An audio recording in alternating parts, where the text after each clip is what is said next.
Oi, pessoal, tudo bem? Você se define como uma pessoa normal? Você se define como uma pessoa que paga seus impostos, cumpre com as suas obrigações, tem a sua vida social tradicional, como os 8 bilhões de pessoas que habitam o planeta Terra? Você já parou para pensar alguma vez na sua vida que talvez falte alguma coisa para que você faça tudo isso de uma maneira diferente? Ou que não seja tão massificado como os 8 bilhões de pessoas que fazem exatamente aquilo que você faz? Você já parou para pensar que você pode estar sendo, assim como eu, estarmos sendo objeto de manobras sociais? Se você tem essa percepção, é porque você está passando por uma situação chamada normose. E é sobre esse assunto que a gente vai conversar hoje aqui no nosso canal. Eu sou Carlos Medeiros e este é o canal Nexo, Curadoria de Conhecimentos em Espiritualidade.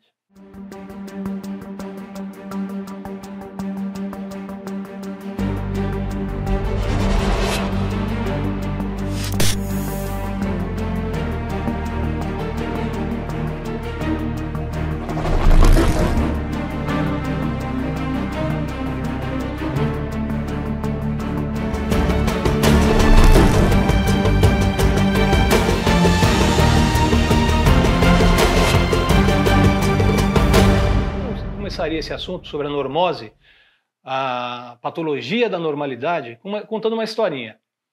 Era uma vez um homem que queria construir uma casa. Então ele comentou para muita gente que ele ia construir uma casa. Então quando ele começou a construir, começou a aparecer um monte de gente dando dicas ou opiniões sobre a casa dele. Apareceu um engenheiro, falou para ele fazer isso. Apareceu um pedreiro, falou para fazer aquilo. Apareceu um mecânico, falou para fazer aquilo outro. E assim várias pessoas foram dando opinião e ele foi construindo um imóvel que, quando terminou, todo mundo olhou, inclusive ele, espantado, e falou: nossa, isso parece tudo, menos uma casa. Mas engraçado, eu fiz tudo o que vocês me pediram. Pois é, quando a gente abre mão das nossas opiniões, das nossas convicções, e dá muito ouvido para um bombardeamento de informações que a gente recebe nas nossas vidas, a gente acaba sendo massa de manobra e sendo influenciado pela opinião dos outros, pela opinião de terceiros, muito mais do que a gente imagina. E aí acaba transformando a nossa vida numa vida comum, quando na verdade a gente deveria refletir que a gente nasceu para fazer alguma coisa diferente, para fazer a diferença no mundo. Nós vamos discutir um pouco desse assunto da normose e, para tanto, a gente tem que lembrar um pouco de conceitos da psicologia, de forma básica, para a gente se situar.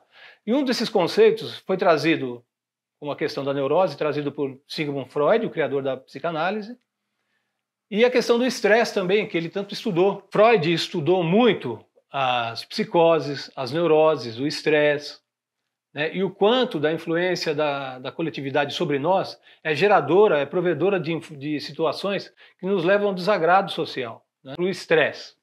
O estresse é um termo que não vem da psicologia, ele vem da física, que diz respeito a todos os agentes que agem sobre os materiais, impondo algum tipo de pressão. E a capacidade dessa pressão de voltar ao seu estado original chama-se resiliência, que é outro termo que também não vem da psicologia, mas que vem da física também, né? O que Freud estudou muito para nós e que tem a ver com o assunto que a gente vai discutir hoje é a teoria das pulsões. Ele dizia que todo ser humano vive uma pulsão de vida e uma pulsão de morte. Uma pulsão de vida, que ele chamou de Eros, que é o deus do amor na mitologia, né? Então é a pulsão da criatividade, a pulsão da criação, da capacidade, da inteligência. E a pulsão de morte, que ele chamou de Thanatos, que é o nome do deus da morte na mitologia grega. Essa pulsão, ela nos leva às vezes a comportamentos destrutivos. Em cima de todos esses conceitos que a gente falou, de Freud, por exemplo, a gente começa a refletir sobre a patologia e o consenso social. O quanto nós somos influenciados por aquilo que a coletividade, que a sociedade prega como uma verdade, como um hábito, como uma norma, como um consenso, e que às vezes a gente acha que aquilo está certo. Eu vivo em casa no meu fim de semana, jogo meu futebolzinho, tomo minha cervejinha, não faço mal para ninguém, e está tudo bem na minha vida. Não tem nada demais jogar futebol, não tem nada demais curtir o domingo, não tem nada demais tomar sua cervejinha. Aliás, eu também gosto. Mas a gente tem que pensar um pouco que a nossa vida talvez seja muito mais do que isso. Muito mais do que essa normose que a gente se acostumou a viver, admitindo hábitos, normas e consensos gerais patogênicos como se aquilo fosse verdade. Vocês lembram daquele filme Tempos Modernos com Charles Chaplin? É famosíssimo esse filme, porque ele está lá na fábrica, ele é um empregado de uma fábrica, né?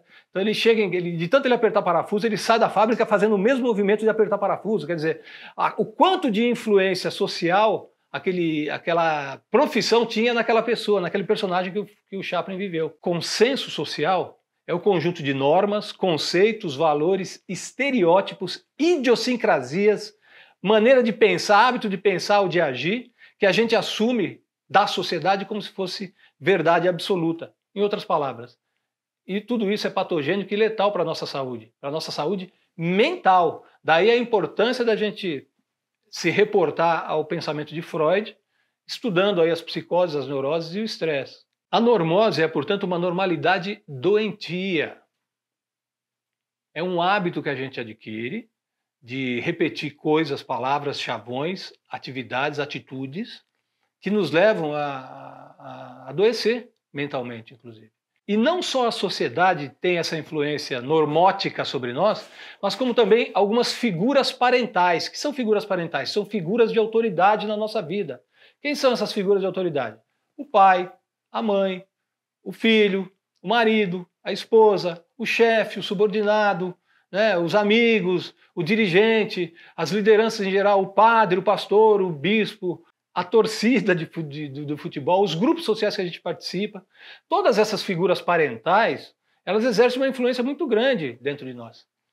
Existem influências tão fortes que mesmo depois da pessoa ter morrido, aquela figura arquetípica, né? Aquele arquétipo da figura parental que exerceu tanta influência sobre nós, continua viva dentro da gente. Ora, nós vemos isso em consultórios de psicologia, de psicoterapia, né? Pessoas que vêm com o pai, com a mãe, que já morreu, mas carregando o pai e a mãe dentro.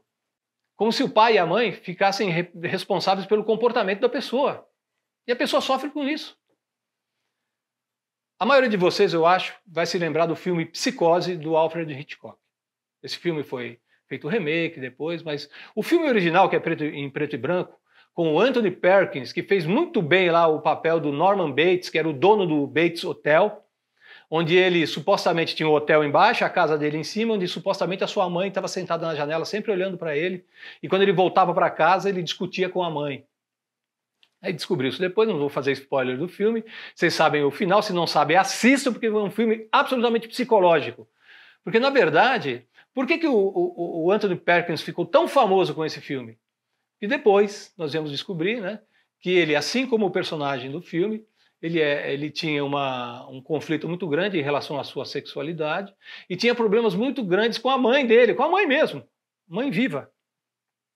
E o filme funcionou como uma espécie de metáfora da vida dele, tanto que ele se suicidou, né? Ele morreu, uma situação muito, muito desagradável, mas com a figura parental da mãe dentro dele, ditando as regras da vida dele. Olha que coisa. Então, essas normoses gerais ou específicas, elas podem levar à letalidade, ao suicídio coletivo. Quando eu falo em suicídio coletivo, eu não estou falando em se matar propriamente dito, mas morrer aos poucos, morrer ideais, morrer ideias, morrer sonhos. A gente fala em sonho, assim, tem tanta gente falando sobre sonho, né? É fácil falar sobre esse assunto. Vá atrás dos seus sonhos. Ficar repetindo frases, mesmo dentro do meio psicológico, psicoterapêutico, espiritualista.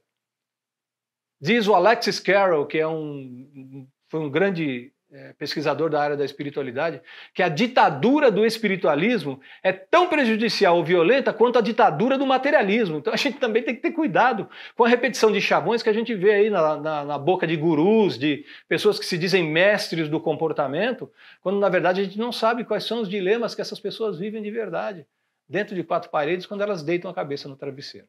Existem algumas normoses específicas, que são aquelas que induzem ao comportamento da pessoa. Por exemplo, a normose do alcoolismo.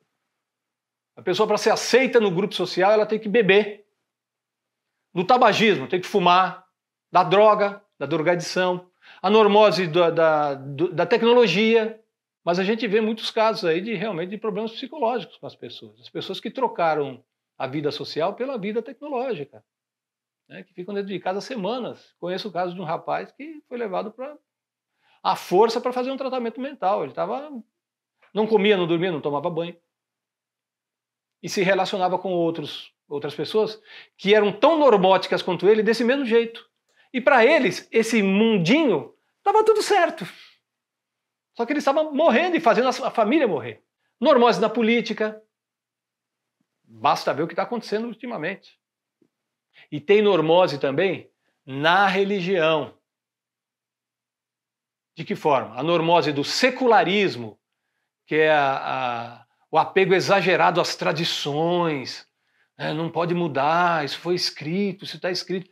A interpretação literal de escrituras sagradas, sejam elas cristãs ou de outras linhas de pensamento, do fundamentalismo religioso. Essa semana mesmo eu assisti uma parte, estava passando um filme bacana na TV, que são As Cartas de Madre Teresa de Calcutá, o nome do filme. Também não vou fazer spoiler, mas tem uma cena que me gravou muito, que a prefeitura de Calcutá, na época, cedeu para Madre Teresa de Calcutá um espaço, um grande espaço de uma casa abandonada, onde para que ela, Madre Teresa, pudesse abrigar os doentes lá da cidade de Calcutá, que morriam nas ruas, né? Eles morriam nas ruas, jogados, muita gente miserável jogada na rua, morria na rua, deitado na rua, morria de fome, morria de doença. E ela queria levar esses doentes para dentro desse local para cuidar, para que essas pessoas que tivessem que realmente que morrer tivessem uma morte digna. A prefeitura, então, tocada pela humanidade de Madre Teresa, cedeu aquele espaço para ela. E aquele espaço, embora abandonado, tinha sido anteriormente um templo de culto a uma deusa hindu chamada deusa Kali, que é a deusa da transformação, a deusa da destruição. Quando a Madre Teresa entrou lá para dentro, que limpou, pintou, cuidou, trouxe os doentes para dentro daquele espaço, um grupo de indianos devotos da deusa Kali começou a jogar pedra na porta do imóvel, dizendo para ela sair, que ela estava profanando, essa é a palavra que eu queria, profanando o templo da deusa Kali. Aí a Madre Teresa falou, mas nossa, a prefeitura nos cedeu esse espaço. Nós estamos cuidando de doentes que estão morrendo na rua. Não importa para nós, você profanou o nosso templo. Quer dizer, aquelas pessoas, aqueles indianos que eram hindus, que por força da sua própria crença deveriam, por obrigação, cuidar dos doentes que estavam na rua, não viam isso como uma preocupação. Estavam preocupados com o imóvel. Isso é doença da mente. Isso é normose. Ela nos leva, inclusive, a ter medo de muitas coisas. Morremos de medo da mudança, morremos de medo da autenticidade, de viver nossa autenticidade, medo, como diz Jean-Yves Leloup, que é um filósofo e teólogo francês que eu sigo, que eu gosto muito, medo da vastidão. Como nós somos vastos em termos de conhecimento, em termos de experiência, em termos de relacionamento. E nós temos medo dessa vastidão que habita dentro de nós. Medo do saber, medo do sucesso.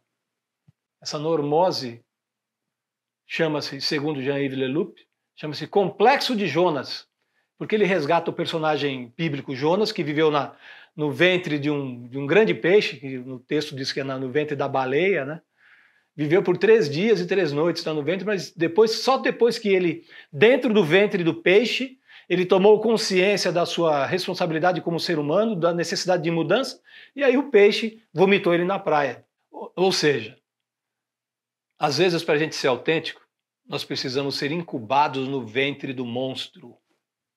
Nós precisamos dessa incubação, dessa internalização própria de cada um de nós para vencer essa normose, para vencer esses medos. Nós podemos enfrentar a normose. Porque estar bem adaptado a uma sociedade doente não significa que a gente tenha saúde. Nós podemos estar tão doentes quanto essa sociedade. A sociedade prega muita coisa, aquilo que nós chamamos de sociedade prega muita coisa, mas não exemplifica aquilo que ela prega. Nós podemos ter tudo o que a gente quer. Podemos ter fama, podemos ter dinheiro, podemos ter casa, podemos ter carro, podemos ter emprego, podemos ter oportunidade, mas a gente vai estar sempre achando que falta alguma coisa dentro de nós. Sabe por quê?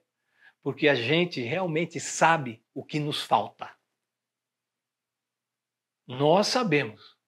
Cada um de nós aqui, incluindo a minha pessoa, sabe exatamente aquilo que nos falta. Nós sabemos isso. Escutar o que há de mais profundo dentro de nós, escutar as nossas necessidades, parar para escutar os nossos sentimentos, traz uma consequência. E essa consequência, às vezes, é enfrentar o julgamento, enfrentar a exclusão, enfrentar o desentendimento, porque a sociedade não vai entender aquilo que a gente realmente precisa. Mas nós precisamos entender isso.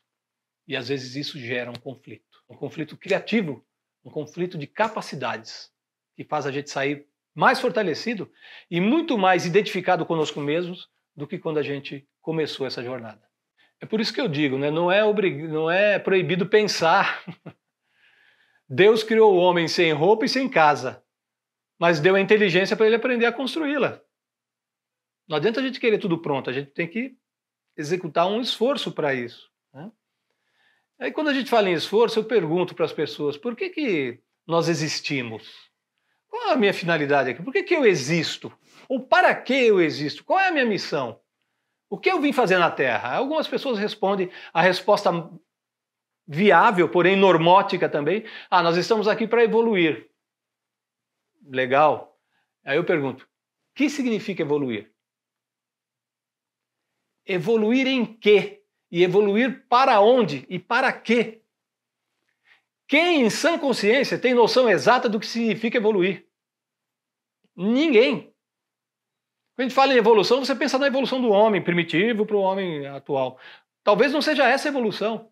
Talvez exista uma evolução possível, uma psicologia dessa evolução possível ao homem que a gente ainda não descobriu, porque nós, seres humanos, não nos conhecemos definitivamente. Evoluir, para mim, segundo uma metáfora que eu criei, significa conectar um incômodo com o outro na nossa vida. Você tem um incômodo, resolve esse incômodo, muda para um outro incômodo. A nossa vida é uma sucessão de incômodos. E são esses incômodos que nos tiram do lugar comum. O bom incômodo, o bom desafio, a capacidade que a gente tem de desenvolver resiliência e inteligência para enfrentar esses incômodos é que nos fazem sair fora desse processo de normose, de normalidade patológica. Eu assisti uma palestra uma vez do professor Mário Sérgio Cortella, e ele disse assim, né, nessa palestra, para onde eu vou fazer palestra, as pessoas às vezes me procuram e querem entregar o currículo vitae delas, né? Elas me entregam o currículo vitae. Eu digo o seguinte, não me entregue o seu currículo vitae, mas me entregue o seu currículo mortis. O currículo vitae é o currículo da vida, né, em latim. Você faz um currículo, entrega para a empresa, papel aceita tudo. Ele falou, mas eu não quero esse currículo, eu quero o seu currículo mortis, o currículo da sua morte. O que ele quer dizer com isso?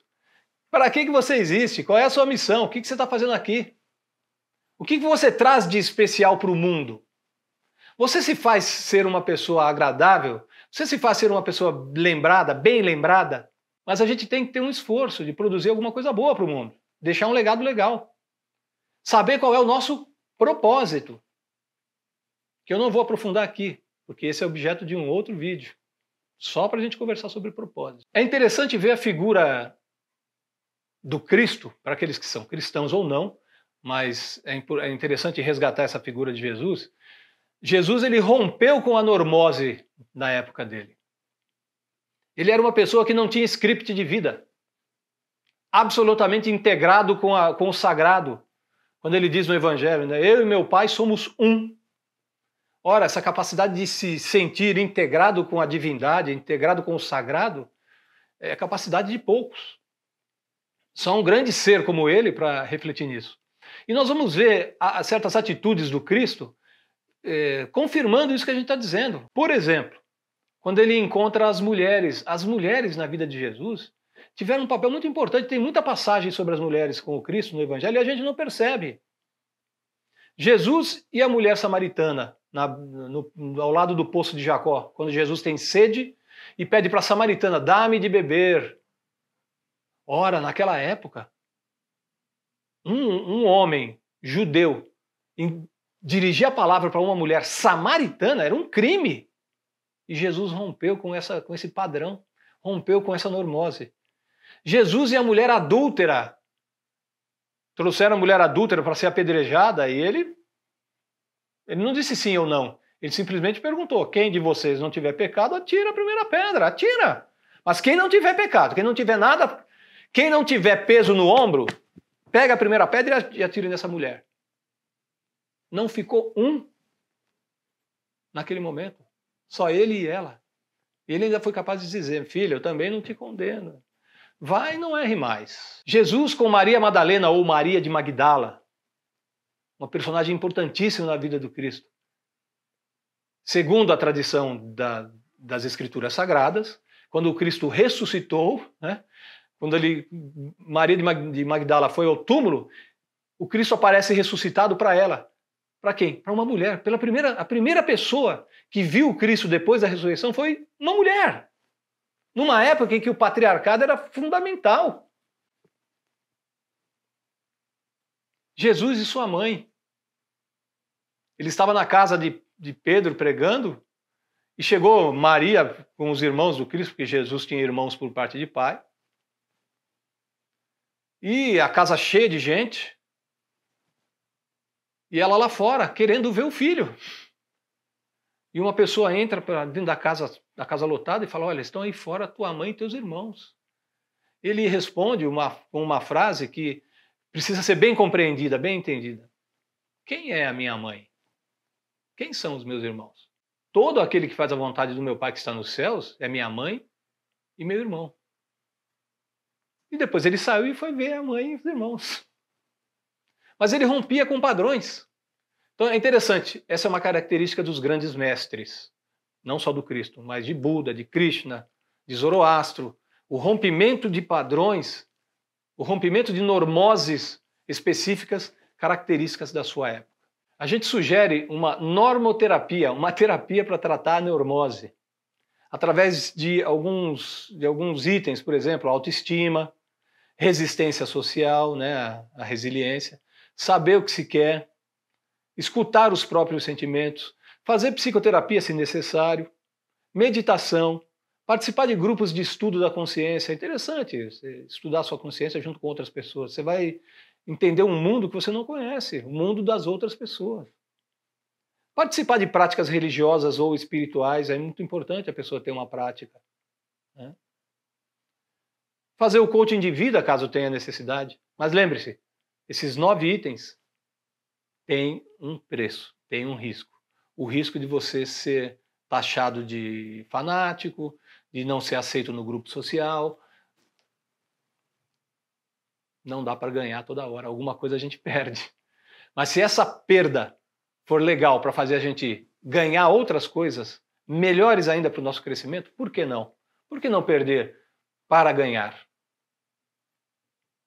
Faça algo que você gosta muito, algo que te dá muito prazer, que te liberta interiormente, que te livra da normose. Vai cantar, dançar, sambar, recitar, escrever, surfar, pular de asa delta, né, escalar, enfim, andar descalço, esculpir, pintar, enfim, faça alguma coisa que te dê prazer. Ah, mas eu sempre quis pintar, mas nunca tive coragem de pintar. Compra um quadro, compra um bloco de papel A3 aí na papelaria, tinta guache ou giz pastel ou tinta acrílica, o que você quiser, e pinta o que você quiser da sua cabeça. Vai pintando. Você vai se surpreender depois de alguns dias, se houver persistência, perseverança, na produção que você vai tá trazendo para você. Uma vez eu dando um treinamento, eu perguntei para as pessoas, né? Comecei falando sobre mudança, etc. Eu comecei o bate-papo perguntando para as pessoas, quem está todo mundo quieto na sala, né?